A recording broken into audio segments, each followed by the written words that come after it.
Bugungi videoda sizlar bilan Iblislar qotili animesining birinchi sezonini to'liq boshidan oxirigacha tahlil qilamiz. Hammaga assalomu alaykum. Sizlar My Anime News kanaldasizlar. Agar tayyor bo'lsanglar, bugungi qiziqarli tahlil videomizni boshladik. Anime syujeti haqida qisqacha. Anime Tanjironing oilasini boqish va yangi yilda yaxshi ovqatlar yeyish uchun ko'mir sotishga ketishdan boshlanadi. U uyga kelganida oilasiga iblislar hujum qilib, onasini Hanako, Takiyo, Shigeru, Nezuko, Rokutoni iblislar o'ldirgan bo'ladi. Lekin Nezuko nafas olayotgan bo'ladi. Uni tabibga olib ketayotganda Nezuko iblisga aylanib Tanjiroga hujum qiladi.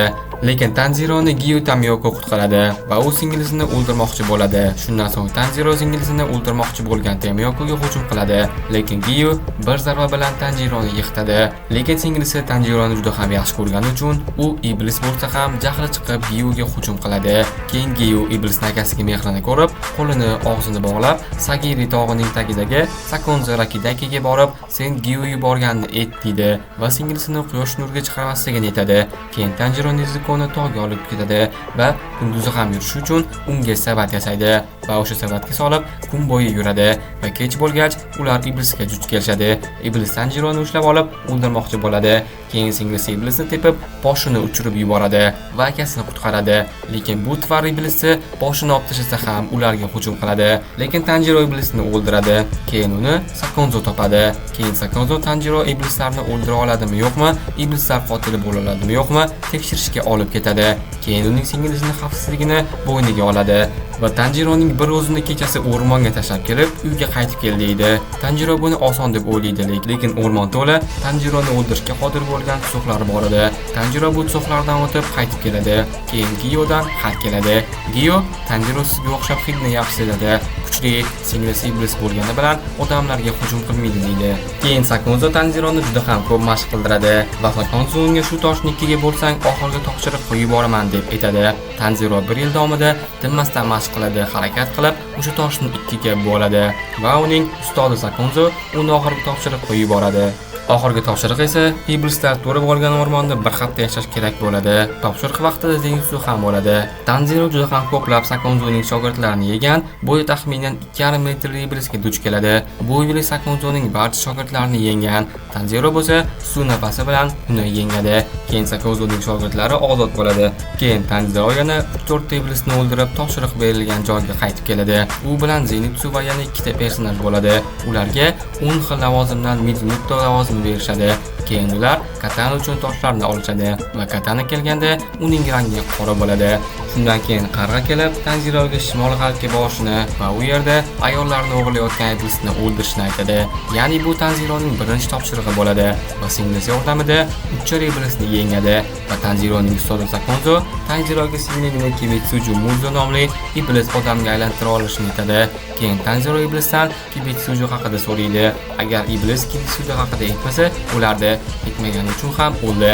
Keyin qarg'a Tanjironi Tokyo Sakukiga borishni aytadi. U yerda esa Tanjiro Kibetsujini uchratadi va iblis bo'lgan doktor Tamoyo xonim Tanjiroga singlisiga yordam berishini, bu uchun Kibetsujining qoni kerakligini aytadi. Kibetsuji o'zining iblis temari va o'q otarlarini Tanjiro singlisi va Tamoyoni o'ldirishga yuboradi. Iblislar Yoshirani o'ldirishadi, lekin u iblis bo'lgani uchun boshi yana o'sib chiqadi. Keyin Tanjiro bu ikkisi bilan jangga kirishadi. Bu ikki iblislarning darajasi oliy oy 12. Tanjiro ularni Tamoyoki Yashira va singlisi yordamida o'ldiradi.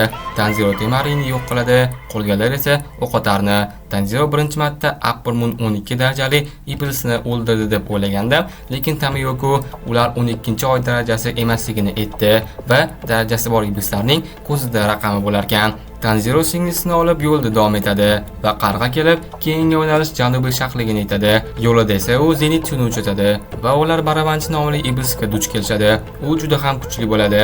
Tanjiro Barabanchi bilan jangdan oldin hayvon nafasi bilan jang qiluvchi to'ng'iz Inosuke paydo bo'ladi. Tanjiro suv nafasini 4-5 xil katta usullari bilan Barabanchini yengadi va o'ldiradi. Keyin Tanjiro Inosuke bilan jang qiladi va Tanjiro Inosukeni kalla qo'yib hushdan ketkazadi. Keyin qarg'a kelib Tanjiro Zenitsu va Inosuke'ga shimoliy sharqdagi Natagumi tog'iga borishlari kerakligini aytadi. Keyin ular yo'lga chiqishadi. Yo'lda ularga juda kuchli bo'lgan iblis hujum qiladi. Bu iblis oy iblisi va o'rgimchaklarning to'ri bilan odamlarni qo'g'irchoqdek boshqaradi. Lekin Tanjiro va Inosuke uni yengib o'ldirishadi. Zenitsu har doimgidek qo'rqib o'rmon ichidan yurgandi, lekin uni o'rgimchak chaqadi va u o'rgimchakni chaqmoq nafasi bilan o'ldiradi. Orada Zenitsuning tarixini ko'rsatib ketishdi. Aslida uning soch rangi qora bo'lgan, chaqmoq urgach sariq rangga o'zgargan. Keyin uning bobosi uni urib, tepib, xohlagan ishni qilib, chaqmoq hashirasiga aylantiradi. Keyin sun'iy oilaning katta iblisi chiqadi. Tanjiro o'ldirgan odamlarni boshqaruvchi iblis bu iblisning xotini bo'ladi. Bu iblis ancha katta va kuchli va 12 oy iblisi edi. Tanjiro uning qo'lini kesa olmaydi. Bu vaqtda bu yerga Shinabu bilan Giyu kelishgandi. O'rgimchakka aylanayotgan Zenitsuni Shinabu topib oladi. 12 oy iblisi Inosuke'ni o'ldirayotganda Giyuni topib oladi. Tamiyoko ham Tanjirodek suv nafasini ishlatadi. 12 oy iblisning o'g'li bilan jang qilayotgan Tanjiro u bilan jangda katanasini yo'qotadi. Shinobu Tanjironi zahardan qutqaradi. Tanjiro jang vaqtida olov nafasini ishlatishni o'rganadi. Uning otasi olov hashirasi bo'lgan va Tanjiro suv nafasi bilan qila olmagan ishni olov nafasi bilan qila oladi va iblisni boshini oladi. Lekin iblis o'lmagach, uni Tamiyoko o'ldiradi va Tamiyoko Shinabu butun iblislar oilasini yo'q qiladi. Shinabu Tanjironing singlisini o'ldirmoqchi bo'ladi. Iblis bo'lgani uchun Tamiyoko esa bunga qarshilik qiladi. Tanjiro esa singlisini olib qochadi. Lekin Shinabu kuchli hashira va ustun zahar bilan iblisni o'ldiradi. U baribir Tanjiroga yetib olib, Tanjironi hushdan ketkazadi va singlisini qullaydi. Lekin uni Tamiyoko to'xtatadi. Keyin Shinabu va Tamiyokoga topshiriq beriladi. Ular Tanjiro va Nezukoni asosiy shtabga olib borishlari kerak bo'ladi. Ularga qo'shib Zenitsu va Inosuke'ni ham olib ketishadi. Jarohatlanganlarni esa Shinabuga davolash uchun olib ketishadi. Asosiy shtabga borganda Tanjironi Muichiro, Gyome, Shinabu, Bonai, Rengoku, Uzui ustunlari Tanjironi kutib oladilar. Ular Tanjiro qolish-qolmasligini hal qilishadi, lekin hal qila olishmagandan so'ng katta janob keladi. Ya'ni ustunlar rahbari u Tanjiro va Nezukoni qabul qilishlarini aytadi. Ular singlisi va Tanjironi qoldirishadi va rahbar unga ustunlar seni tan olishlari uchun 12 oy iblisni o'ldirishing kerak bo'ladi deb aytadi va Tanjiro Nezuko bilan Kibetsuchi Muzani o'ldirishni aytadi. Lekin rahbar undan oldin 12 oy iblisni o'ldirish kerakligini aytadi. Keyin ular Shinabu va uning davomchilari, ya'ni avlodlari bilan mashq qilib, ular Tanjiro, Zenitsu va Inosuke'ni davolashadi. Hammadan ham ko'p Tanjiro mashq qiladi va u barcha imtihon mashqlaridan o'tadi va yaxshi bajaradi. Bu vaqtda Tanjiro va Inosuke'ning alami keladi. Tanjiro ulardan oshib ketib kuchiylashgani uchun iblis qotilari shtabi bo'lganidek, iblislarning ham yig'iladigan joyi bor. Ularning rahbari esa Muzan Kibetsuchi. Muzan shunchalik yo'z va kuchliki, oilalarni ham unga yoqmagan yoki noto'g'ri ish qilgani uchun o'ldirib yuboradi. 5 ta 12 oy oilalaridan faqat bittasini tirik qoldirdi va unga o'z qonidan beradi. Iblislar ham Tanjironi bilisharkan. Ular oy iblisiga ustunlarni o'ldirish kerakligini aytadi va u agar karta sifat ziraklar bor iblis qotilini o'ldirsa, unga ko'proq qonni berishni aytadi. Ya'ni Tanjironi. Keyin qarg'a kelib, poyezddagi o'limlar soni 40 ga yetganini va ular Kyojori Rengokuga qo'shishlari kerakligini aytadi. Rengoku olov hashirasi va uchovlon o'sha poyezddagi iblisni o'ldirish uchun yo'lga chiqishadi. Poyezdda Rengoku va iblis ham bo'ladi. Shu bilan Iblislar qotili animesining birinchi sezoni tugaydi. Endi tahlilga o'tamiz. Anime menga juda ham yoqdi. O'zi ancha oldin bu animeni ko'rgandim. Video uchun yana ko'rib chiqdim. Animeda chalkashliklar yo'q emas, bor. Tanjironing tarixini va hashira bo'lguncha bosib o'tgan yo'lini juda ham yaxshi va tushunarli qilib ko'rsatishgan. Tanjiro juda kuchli, mehribon, aqlli bola. Yosh bo'lishiga qaramay, shtabga kirguncha juda ham ko'p qiyinchiliklardan o'tdi. Vaqt o'tishi bilan u ba'zi bir ustunlardan kuchli bo'ladi. Tanjironing asosiy maqsadi iblislarni o'ldirib, odamlarni qutqarish, singlisini odamga aylantirish, Kibetsuchini yengish va qonini olish. Serialda men Zenitsuni ham ko'rib hayron bo'ldim. U Baramanchi bilan bo'lgan jangda juda tez harakatlandi. Zenitsu juda qo'rqoq. U Inosuke yoki Tanjirosiz bir o'zi yura olmaydi. 3-sezonga kelib esa bir o'zi topshiriqlarga boradigan bo'ladi. Zenitsu Tanjironing singlisi Netsukoni yaxshi ko'radi. Tanjiro poyezddagi iblisni o'ldirish uchun Shinabuning shogirdlari, davomchilari bilan yaxshi shug'ullanib, tezligini, kuchini va qobiliyatlarini oshirdi va uchovlon qarg'aning buyrug'iga ko'ra Rengoku bilan birga topshiriq bajarishadi. Shu bilan iblislar qotili Cheksiz poyezd animesi boshlanadi. Keyingi hafta shu kuni Cheksiz poyezd animesining tahlil videosi chiqadi. Videoni reklamadan so'ng davom ettiramiz.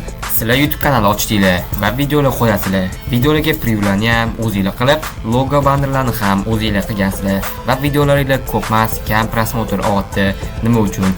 Birinchidan, sifatsiz preview. Odamlar sizlarni videolarni ko'rishdan oldin ustidagi rasmiga, tekstiga qarashadi va sizlarga hozir ikkita rasmni ko'rsataman. Ikkalasi ham bitta filmning videosi, lekin previewlar har xil. Va mana sizlar albatta o'ng tarafdagisini tanlaysizlar, ya'ni buni. Chunki bunda personajlar to'g'ri joylashgan va tekst to'g'ri yozilgan va preview zo'r chiqqan.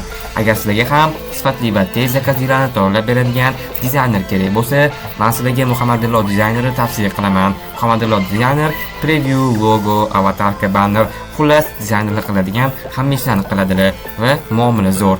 Agar previewni o'zgartirish kerak bo'lsa ham, yo'q demasdan o'zgartirib beradilar. Men Muhammadilloning telegamlarini opisiyaniyada qoldiraman. Bemalol o'tib zakaz berishingiz bo'ladi. Iblislar qotili Cheksiz qal'a anime filmining treyleri chiqarildi va tez orada kanalda treyler tahlil video chiqadi. Agar bugungi tahlil video yoqgan bo'lsa, obuna bo'lib, like bosib qo'ying. Obuna va like'lar qanchalik ko'p bo'lsa, kanalda videolar shunchalik tez chiqadi. Anime yangiliklarini My Anime News Telegram kanalidan ko'rsangiz bo'ladi va birinchi sezonning barcha qismlarini Telegram kanalidan topishingiz bo'ladi. O'zbek tilida va yuqori sifatda. Agar videoga like bosib, kanalga obuna bo'lib, videolarni o'qib olmaslik uchun qo'ng'iroq tugmasini bosib qo'ygan bo'lsangiz, hozircha xayr, keyingi qiziqarli videolarda ko'rishguncha.